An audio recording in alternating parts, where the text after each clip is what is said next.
గురుర్బ్రహ్మ గురువిష్ణు గురుదేవో మహేశ్వర గురు సాక్షాత్ పరబ్రహ్మ తస్మై శ్రీ గురువే నమః.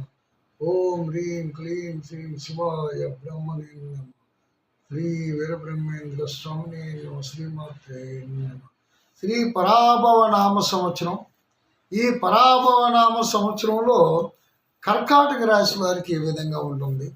ఈ కర్కాటక రాశి వారికి ఆదాయం 2, వ్యయం 11. ఆదాయం 2, వ్యయం 11. రాజ్యపూజ్యం 4, అవమానం 7. రాజ్యపూజ అవమానాలు 4, 7. ఆదాయం వ్యయాలు 2, 11. అంటే రాజపూజ అవమానాలు మనం చూసుకున్నా, ఆదాయ వ్యయాలు చూసుకున్నా ఇవి పెద్దగా వర్తించవు అనేసి కొద్దిగా కొందరు నమ్మకం. ఏది ఏమైనప్పటికీ ఒక ఆదాయ వ్యయాలు ఏముందంటే పంచాంగం తాలూకా గోచారాన్ని అవన్నీ చూసుకొని రాస్తారు. పంచాంగకర్తలు రాసినటువంటి విషయాలు అవి. ఏదైనా ఈ రాశి వారికి ఒడిదుడుకులు ఎలా ఉన్నాయంటే కొద్దిగా ఇబ్బందికరంగానే ఉంటుంది. ఎలాగా ఇబ్బంది? ఆదాయములకు మించిన ఖర్చులు, విపరీతమైన ఆదాయం, దానికి మించినటువంటి ఖర్చులు. ఆదాయం వస్తున్నా ఖర్చులు ఎక్కువగా ఉంటాయి.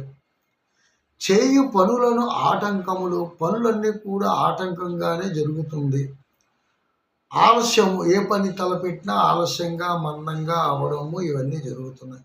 అకారణ కలహములు ఎక్కువగా ఎవరితోనైనా సరే అంటే ఓరకనే మనం గొడవ తెచ్చుకున్నట్టుగా ఉంటుంది. మనం మంచితనంగా ఉన్నా, మంచిగా ప్రేమగా మాట్లాడినా కోపంతో ఉన్నట్టుగానే అనిపిస్తుంది. ఉద్రేకపూర్వకమైనటువంటి వ్యవహారాలు ఉంటాయి అన్నమాట.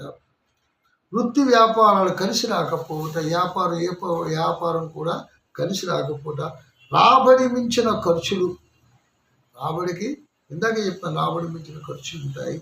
ధనాదాయం తగ్గున, ఆదాయం కొద్దిగా తగ్గుతుంది. స్థిరాస్తులను నిలబెట్టుకొనుట కొద్దిగా ఇబ్బందికరంగా ఉంటుంది. స్థిరాస్తులు ఏవైనా సరే పాడు చేసుకునే పరిస్థితి కూడా ఉంటుంది. అమ్మకం విషయంలో పేచీలు, బంధుమిత్రుల విరోధములు, ప్రేమ ఆదరణ కుటుంబంలో తగ్గిపోతుంది. వివాహాది శుభకార్యములు కొద్దిగా మందంగానే సాగుతున్నాయి. అవి చిన్న చిన్న విషయాలు, కోపతాపాల వల్ల అవి చెడిపోవడం కూడా జరుగుతుంది. కోర్టు వ్యవహారముల్లో కాలయాపన ఎక్కువగా జరుగుతుంది. మనశ్శాంతి అనేది కరువైపోయింది. విద్యార్థులకి బాగా శ్రమ పడవలసి వస్తుంది. ఉద్యోగస్తులకి పని ఒత్తిడి ఎక్కువగా ఉంది. ఇష్టం లేని ప్రదేశాలకి ట్రాన్స్ఫర్లు అవుతున్నారు. నిరుద్యోగులకి ఉద్యోగ అవకాశములు, ఉపాధి అవకాశములు చాలా తక్కువగా ఉన్నాయి. వ్యవసాయదారులకు మాత్రం ముఖ్యంగా చెప్పాలంటే 2 పంటలు కూడా ఆశించినంత దిగుబడి రాకపోవడం జరుగుతుంది. అయితే ఇదివరలో చేసిన రుణం అన్నది కొద్దిగా ఇబ్బందికరంగా ఉంటుంది. అది తీరడం కష్టమవుతుంది.